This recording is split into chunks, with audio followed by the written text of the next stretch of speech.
बातें बहुत होगी, आराम से बैठे रहो। यहाँ पे चर्चा चल रही है कि कल खाने में क्या बनाना है। कल सुबह दाल में नमक डालना है कि नहीं, हो गई चर्चा? ठीक। वैसे महिला शक्ति किसी की नहीं सुनती, मैं यहाँ खड़ा हूं इसलिए सुन रही है, नहीं तो मेरी घरवाली भी नहीं सुनती सही। आतंकी सर वार दिए कश्मीर में तिरंगा लहराया है। वाह। अब जाके पूरे भारत में ये भगवा फहराया है कि दुश्मन को जो जिंदा गाड़े, शेरों के जबड़े पाड़े, मेरे देश के वो बजरंगी जो सिंहों से तेज दहाड़े, जो हाथ लिए वो दंड खड़े, मेरी मातृभूमि के लाडले, फीका न पड़े कोई पर्व यहाँ, इस शेर तेरे रखवाले। बजाओ। बहुत बहुत धन्यवाद आपका प्रेम, वाकई में मैं जान गया हूं कि यहाँ की मातृभूमि में कितना जोश है, कितना देश प्रेम है। इन 4 पंक्तियों से भी कर लिया, क्योंकि अपनों में इतनी देशभक्ति थी। इसके बाद अपनों में पत्नी भक्ति है। यहाँ पर 2 महिलाएं 4-5 बच्चों के साथ बड़ी आसानी से इधर उधर देखते हुए, गुरुदेव को प्रणाम करते हुए, बिल्कुल साउंड के पीछे से, बिल्कुल साउंड के पीछे से जाते हुए, देखो टेंट के पीछे से फट से निकलती हुई 4 जोरदार तालियों के साथ। देखिए, बताया कि मैं पत्नी से परेशान हूं, हालांकि पत्नी मेरे से भी परेशान है, क्योंकि अपने लून लखन ही ऐसी है। क्योंकि मैं उसको गालियां देता हूं, वो मेरे को गालियां देता है। हमारे बहुत भयंकर वैसा लड़ाई होती है, स्वयं बहुत भयंकर लड़ाई होती है। वो इधर से बर्तन फेंके, मैं इधर से फेंकूं, एक में जोरदार लड़ाई होती है। फिर भी हम खुश रहते आराम से, क्योंकि उधर से बर्तन फेंके, लग जाए तो वो खुश, नहीं लगे तो अपन खुश, टेंशन फ्री। एक दिन मेरे पत्नी मेरे पास बैठी, बोले यार अपन दोनों रोज झगड़ा करते रहते हैं, आज तुम्हारी कविता सुनने का मन है मेरा। मैंने कहा आज दिन तक मेरी कविता नहीं सुनी, रोज बोलती रहती है कि बकबक करते रहते हो यार, क्या पता क्या क्या लिखते रहते हो, वहां मंचों पे जाके ये करते रहते हो, मेरे को नहीं सुनी ना, आज ये कविता सुन रही। मेरे भी मन में एकदम लड्डू फूटा, मैंने कहा चलो कविता सुनाई दी जाए। मैंने उससे पूछ लिया कि चल कौन सी कविता सुनना चाहती है, वास्तविक सुनना है कि काल्पनिक? उसने बोला कि तुम्हारी जो इच्छा। मैंने कहा नहीं, तू बता वास्तविक सुनना चाहती है कि काल्पनिक? उसने बोल दिया वास्तविक रचना सुनाओ। मैंने भी पूरे जोश में, अपने अंदर भी जोश आ गया कि पत्नी आज कविता सुनना चाहती है। मैंने भी वास्तविक कविता सुनाना शुरू की। बोले वास्तविक कविता ऐसी सुनाना कि मेरी दिल को ठेस न लगे। मैंने उसका भी विचार करते हुए फिर मैंने वास्तविक कविता सुनाना शुरू की। देखिए, सभी पतियों को समर्पित एक राष्ट्रीय गीत गाना चाहता हूं। अगर पतियों को दिल पे लग जाए तो तालियां जरूर बजाना, अभी बिल्कुल मत बजाना। देखिए कैसा राष्ट्रीय गीत है पतियों को समर्पित। गुरुदेव सुनना। हो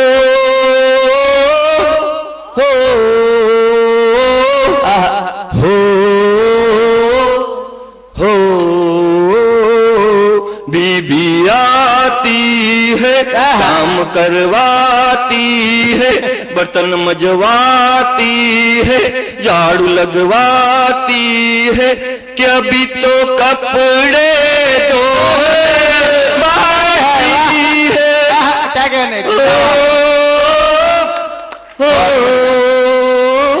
आपको मजा आ रहा है मेरे से इतना काम करवाती है?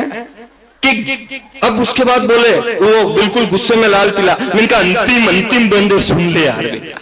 उसने जैसे तैसे करके वाह ठीक है सुनाओ, बाद में तो झंडू बाम तुम ही लेके आओगे। मैंने कहा हो गोरी गोरी साली ने, मेरी घरवाली ने मुझे फसवाया है, मुझे फसवाया है कि घर के कामों में और बर्तन दामों में मुझे लगवाया। आप सभी पतियों को सभी अच्छा लगा हो तो एक बार जोरदार तालियां भी। बहुत बढ़िया। ये तालियां वही बजा रहे हैं जो बिल्कुल यशवंत भैया की तरह घर पे काम करते हैं। बहुत नहीं, बढ़िया है, सभी को घर पे काम करना चाहिए, नहीं करना चाहिए, क्योंकि दूसरे दिन अगर वहां मालूम पड़े गुम्मा हो जाए, दूसरे दिन अपना काम कर लेना चाहिए। फालतू गुम्मा लेके बाहर ही थोड़ी बोलेंगे लाड़ी ने दही पाड़ी। हाँ सही है, काम कर लो, गुम्मा उम्मा नहीं हो, दूसरे दिन कोई पूछे नहीं। घर में किसने देखा कि झाड़ू लगा रहा था? बहुत नहीं, एक देखो, मैंने बस में जा रहा, मैं कवि सम्मेलन में एक देखा कि अपनी पत्नी अपने परेशान अपने दुश्मनों को वश में करने के लिए कॉल करे 90097999। उनका बहुत बढ़िया बात है, अपन फपा करके फोन लगा, बोले बाबा है? बोले नहीं, मैं उनकी पत्नी बोल रही हूँ। मैंने कहा तो बाबा कहाँ है? बोले बर्तन मांज रहे। मैंने कहा बाबा जी की भी वही हालत है, इसलिए अपना टेंशन नहीं लेना, बर्तन भी मांज लेना। यही देखिए आपने ऐसा बेस बनाया है। नहीं, एक बार क्या हुआ कि मेरी नई शादी हुई। भाई साहब सही में आपके जैसे ही था, मैं भी ऐसे ही। मेरी शादी हुई तो मेरी पत्नी बोले दाढ़ी मूछे मत रखा करो, अच्छा नहीं लगता है, बिल्कुल क्लीन शेव रखा करो, जोरदार लगोगे, चिकने लगोगे, मस्त एकदम अक्षय कुमार जैसे लगोगे। नहीं, दाढ़ी कैसे कटवा लूं? सनातन की निशानी, हिंदू धर्म की निशानी, दाढ़ी मूछे रखना हमारे स्वभाव की बात होती है। हम बजरंगबली के भक्त है, दाढ़ी नहीं कटवाएंगे। ऐसा 6 महीने हुए, शादी के 6 महीने बाद उसकी बहन एक दिन घर आई, दोनों ने वो एकदम प्लानिंग बनाई गुरुदेव कि कैसे भी करके तुम्हारी जिया जी की दाढ़ी मुझसे कटवाना है, नहीं तो दिमाग खराब है। क्या इतना मस्त आदमी, एकदम देखो स्मार्ट तो होनी में। हाँ, कितना मस्त स्मार्ट है। हाँ, भाई साहब बहुत बहुत धन्यवाद, आप यहाँ थे, मैं वहां ढूंढ रहा था। सही में स्मार्ट आदमी। और वो बोले कि यार कैसे ही करके दोनों अब अपने कृषि दवाई की दुकान, अपन कृषि दवाई पे चले गए। अब उन दोनों ने प्लान बनाया, मैं शाम को घर पे आया, देखा तो आगे बाहर भूतनी जैसी। मैंने कहा इसकी 12 बजे मैं तो बीबी नहीं संभाल पा रहा था, भूतनी को कौन संभाले? मेरा दिमाग खराब, मैंने देखा भूतनी आ गई। मैंने कहा अरे यार चलो, उसकी बहन को बोला, उनका ये क्या हो? बोले बुझिया जी भूतनी आ गई। उनका चल कहीं ना मंदिर चलते हैं, गुरुद्वारा चलते हैं, अंबाजी धाम चलते हैं, कुछ तंत्र वंत्र करवाते, सही हो जाएगी। बोले जिया जी पूरे दिन से घूम रही हूँ, कुछ नहीं होगा। बोले तो फिर क्या करें? बोले एक उपाय है, आप करो तो। मैंने कहा बता।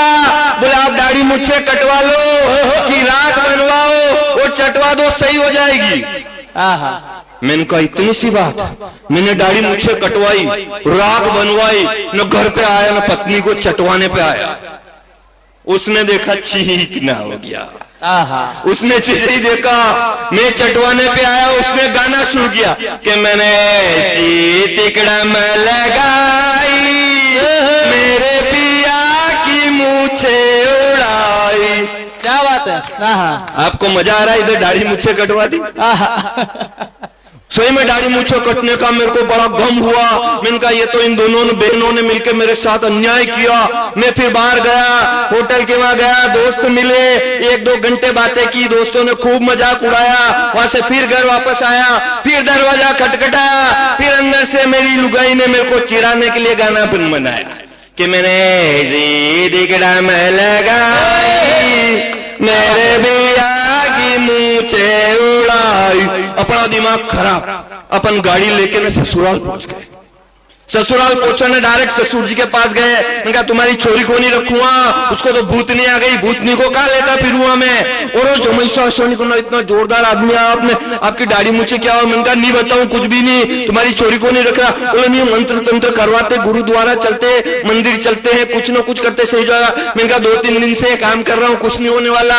बोले तो फिर क्या करे? मैंने कहा एक उपाय है। बोले बताओ। मैंने कहा नहीं बताऊंगा, पहले पूरा परिवार इकट्ठा करो। उन्होंने बोला और यार अपनी छोरी की जिंदगी का सवाल है, इधर फोन घुमाया, उधर फोन घुमाया, पोपा जी, बुआ जी, मामा जी, सबको इकट्ठा कर लिया। 1-2 घंटे में सब आ गए। बोले जमैसा अब बताओ क्या उपाय है? मैंने कहा कुछ नहीं, सब अपने बाल कटवाओ, उसकी राख बनवाओ, न उसको चटवाओ तो सही हो, आज के दिन में ही करना है। उन्होंने मेरी बात सीरियस में ले ली, सब ने गंजे उंजे करवा लिए, बढ़िया राख वाक बनाई। मैंने कहा सब साथ चलो, तुम्हारी चोरी सही होगी तो खुशी मनाएंगे। गौर आए, फिर मैंने दरवाजा खटखटाया, फिर अंदर से आवाज आई, मैंने दिगड़म लगाई, मेरे पिया की मूछे उड़ाई। अपन भी पटेल आदमी, मैंने कहा जरा बाहर तो आ मेरी लुगाई, मैंने गंजों की पोज लगाई। अच्छा लगा, जोरदार ताली हो जाए। जय जय जय जय। हाँ, बहुत बढ़िया, बहुत शानदार शुक्ला। आप सबको अच्छा लग रहा है? मेरे को भी लग रहा है। नहीं, सही में बहुत अच्छा लग रहा है, क्योंकि गुरुदेव का सानिध्य हो, आप जैसी पब्लिक हो, आप जैसी मात्र शक्ति हो। क्योंकि मेरी मात्र शक्ति बड़ी खतरनाक है, पर आप बहुत बढ़िया हो। नहीं, पुरुषों को देख के ऐसा लग रहा है, और कुछ भी नहीं। एक दिन मेरी पत्नी बोले कि मैंने तुमको बहुत परेशान कर दिया, चलो अंबाजी धाम चलते हैं, वहां पे तुम्हारे लिए मन्नत मांग के आती हूँ। मैंने कहा चलो यार, इस बहाने अपन अंबाजी धाम के दर्शन भी कर लेंगे। मैं अपनी पत्नी को गाड़ी पे लेके अंबाजी धाम पहुंच गया। उसने पूजा उजा सब कर ली, माला चढ़ा दी, नारियल वगैरह अगरबत्ती सब कर लिया, मन्नत नहीं मांगी। मैंने कहा यार, ये तो मेरे को बेवकूफ बना के लाई ना, मन्नत मांगी नहीं रही। मैंने थोड़ी देर तो कुछ नहीं पूछा। मैंने कहा यहाँ कुछ पूछेंगे तो माथे आ जाएगी। फिर भी डरते डरते मैंने आखिरी में पूछ लिया। मैंने कहा तू तो बोल रही थी कि मन्नत मांगूंगी अंबाजी धाम में, मांगी क्यों नहीं? बोले कुछ नहीं यार, मेरा दिमाग खराब हो गया, बाद में मांग लूंगी। मैंने कहा चल ठीक है, नहीं मांगा कोई बात नहीं, ये तो बता मन्नत मांगने वाली क्या थी? वो बोले कि ये मन्नत मांगने वाली थी कि भगवान आपके जीवन में जितनी परेशानियां, जितनी दिक्कतें, माता रानी उसे खत्म कर दे। मैंने कहा तो फिर मांगी क्यों नहीं? बोले आपकी सबसे बड़ी परेशानी तो मैं ही हूं, मैं खत्म हो जाऊं तो। भाई साहब ऐसी दिक्कत, हालांकि मेरी वाइफ मेरे को बहुत सम्मान देती है, आपको देते ना भाई साहब, वैसा मेरे को भी देती है। वो मेरे को ओ जी ए जी बोलती, सही में दीदी कसम से वो मेरे को ए जी ओ जी बोलती।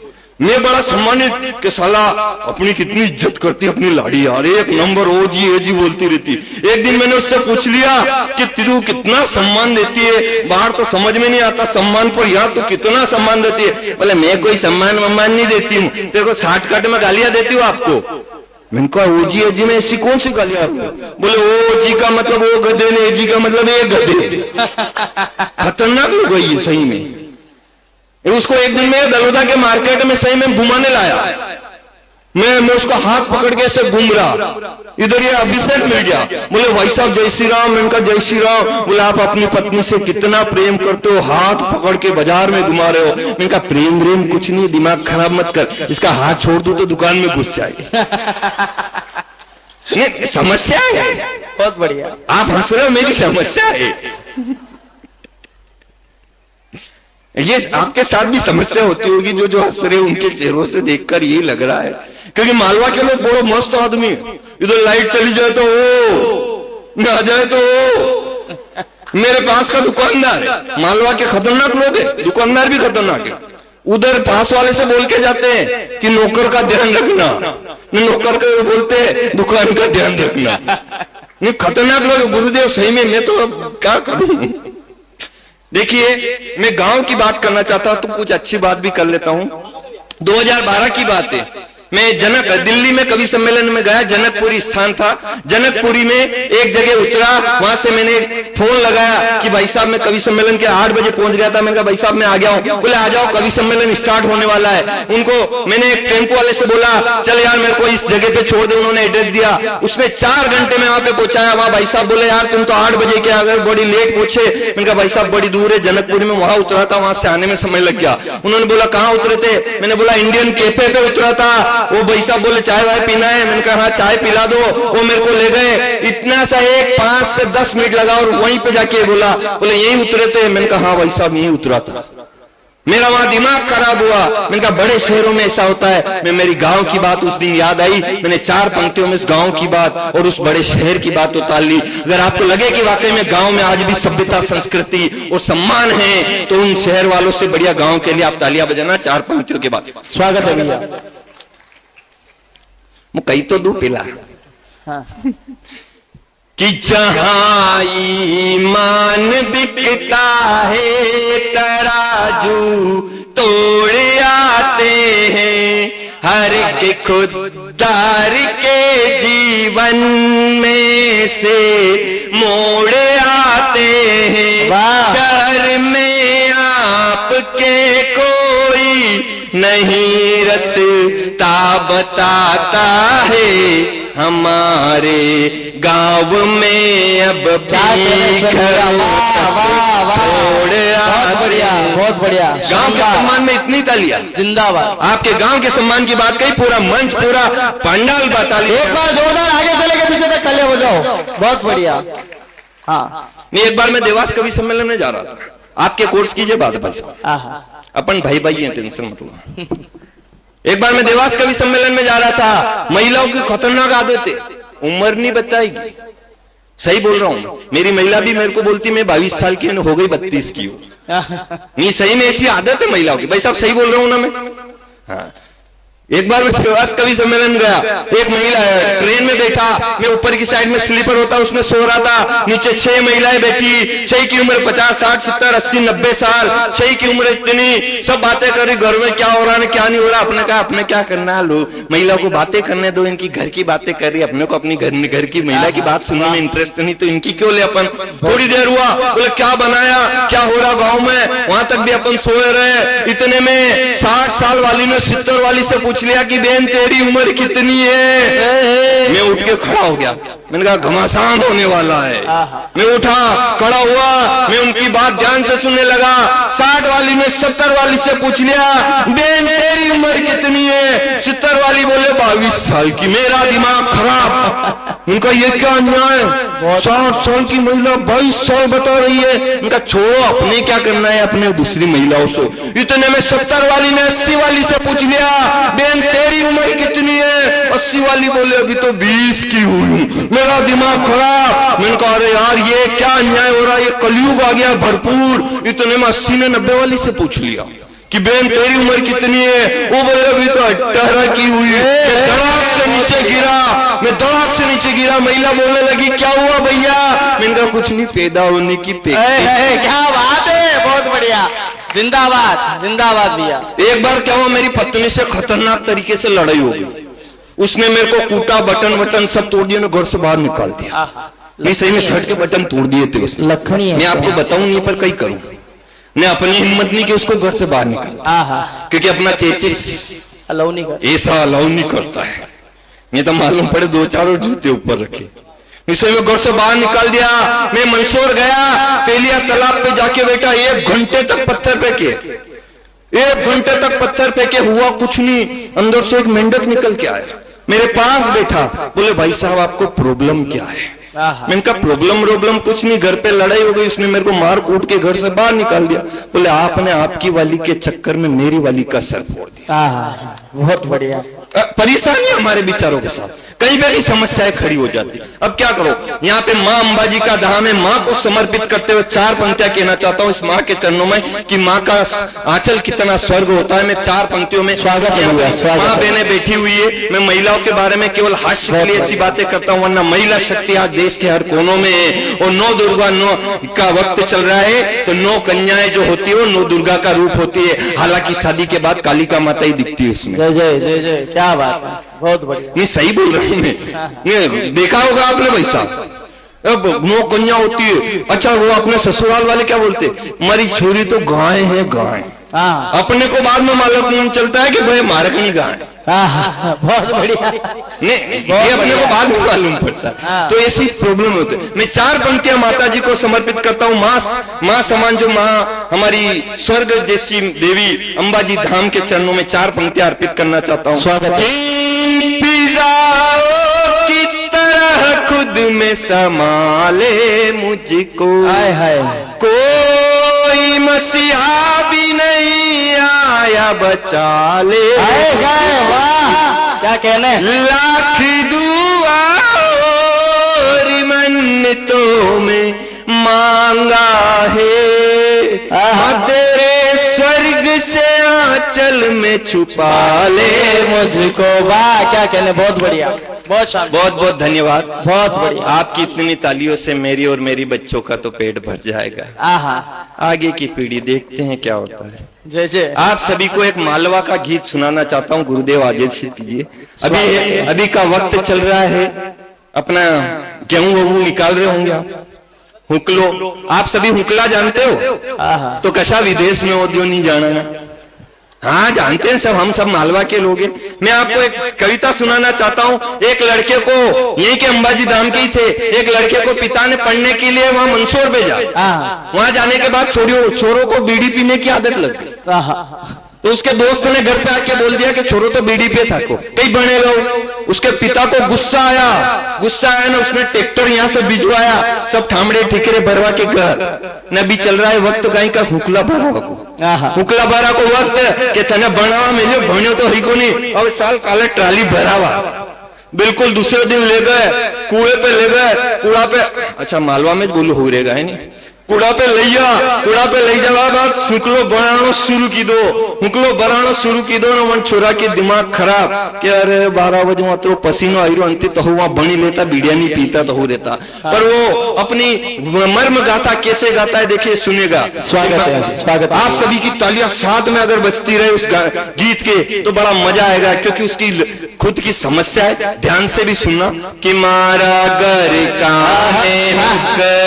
बरायो तपी ने पसीनो ओम हुकलाए नमो नमः, डांडा जराओ नमो नमः, फसला कटाओ नमो नमः, बारा लाओ नमो नमः। वोना भाई के मजा आई गयो, सही है। यो छोरो हो करी जो है भले मारे दांत सब पड़िया वो मुंह दांत काढ़ी रही। क्या कहने वाह सुन लिया, बहुत बढ़िया। फिर बढ़िया है, एक बार जोरदार ताली बजाओ यशवंत भैया के लिए, बहुत बढ़िया। हाँ जिंदाबाद। फिर उसके पास में उसका दोस्त खड़ा, उसको उसके सारे लूण लखन मालूम, उसके पिता के सामने उगारा, बोले छोरा ने धर्म निभायो, दाना बेगी ने यो टुकड़ो लड़ायो। अरे बाप कमाए नमो नमः, बेटा उड़ाए नमो नमः, खाड़ा खावे नमो नमः, वेंडा हो जावे नमो नमः। बहुत बढ़िया। आय हाय क्या। अब एक उसका बड़ा भाई पास में खड़ा न, बड़ा भाई का दोस्त उसको वहां पे देखता था। वो क्या बोलता है देखिए, अंतिम बंद है। अगर आपको कविता अच्छे लगे तो पूरा सदन तालियां बजाना, अभी मत बजाना, जब खत्म हो जाए तब। के छोरिया को चक्कर चलायो, बेटो खाड़ा खईने आयो। अरे भारा लाओ नमो नमः, निंदवा चालो नमो नमः, अरे उड़ा गाड़ो नमो नमः, अरे पोटन काओ नमो नमः। बहुत बढ़िया, एक बार जोरदार ताली बजाओ। बहुत बढ़िया, बहुत शानदार। अब एक बार क्या हुआ, बहुत बढ़िया, स्वागत है भैया, स्वागत है। एक बार क्या हुआ, मेरा दोस्त बैठा हुआ था, वो बोले यार ये त्रिनेत्र और तांडव में क्या फर्क होता है। मैंने कहा त्रिनेत्र और तांडव में फर्क दिखाने के लिए मैं तुझे एक उदाहरण देता हूँ। बोले बता। बोले कि एक काम करना, तेरी पत्नी को जाके बोलना कि शाम को अपन तू तैयार रहना, आधे घंटे में शाम को अपन खाने होटल पे चलेंगे, और तू स्विच ऑफ कर लेना अपने मोबाइल को, और फोन बिल्कुल 4 घंटे बाद चालू करना। फिर घर पे आना, अपनी वाइफ से पूछना कि खाने में क्या बनाया है। उसके बाद जो मंजर होगा वो त्रिनेत्र खुलने वाला मंजर होगा, और उसके बाद तेरे साथ जो बीतेगा वो तांडव जैसा होगा। क्या बात है, वाह वाह, बहुत बढ़िया। क्या कल्पना करी भैया आपने, वाह। ये कल्पना मैं कभी नहीं करता हूँ, मेरी बीबी के होते हुए मैं किसी स्त्री का नाम तक नहीं लेता हूँ। परम सन्यासी बाबाओं में से एक बाबा मैं भी हूँ। हालांकि ये सब बिल्कुल कवि है न, अपन भेलू बाबा है। बहुत अच्छा। ठोकरिया बाबा। जहां तक अपने से नहीं मिलोगे कवि सम्मेलन सक्सेसफुल नहीं होगा। जय जय। गुरुदेव को प्रणाम, इतनी शालीनता से सुन रहे हम जैसे कवियों को, इनका आशीर्वाद मिले। दिव्य दरबार में किसी दिन चिट्ठी खुल जाए ना, ये मेरी पोल खोल दे, उससे पहले मैं अपनी खोल दे। बहुत बढ़िया है, क्या कहने, वाह वाह वाह, बहुत बड़ी बात है भैया। इसलिए मैंने पहले ही बता दिया कि अपनी ये परेशानी है। बहुत अच्छा। तो आप सभी ने बहुत अच्छा सुना, मैं आपका बहुत बहुत धन्यवाद करता हूँ। 4 पंक्तियां बेटियों को समर्पित करता हूँ, क्योंकि 8 साल की एक मेरी बेटी है, और वाकई में नन्ही बेटियां बैठकर इतने प्यार से सुन रही है। मैं बेटियों को नमन करता हूँ। बेटियों को बचा लेते हैं, बेटियों को पढ़ा लेते, वाकई में जरूरत क्यों होती है आजकल बेटी और पढ़ाओ और बेटी बचाओ आंदोलन की। बेटी बचाओ बेटी पढ़ाओ आंदोलन चला था, तब जाके 4 पंक्तियां मैंने लिखी थी कि बच्चा ली। नवरात्रि के दिन चल रहे हैं, और बेटियों को समर्पित करते मैं पंक्तियां ना कहूंगा तो मेरा काव्य पाठ अधूरा रह जाएगा। मैं बेटियों के समर्थन में इस पंक्ति के बाद तालियां पूरे सदन से चाहूंगा और विदा लेना चाहूंगा कि बच्चा ली कोख में बेटी यही काफी नहीं यारो। बहुत बढ़िया, बहुत बढ़िया। घूरती शाते निगाहों से बचा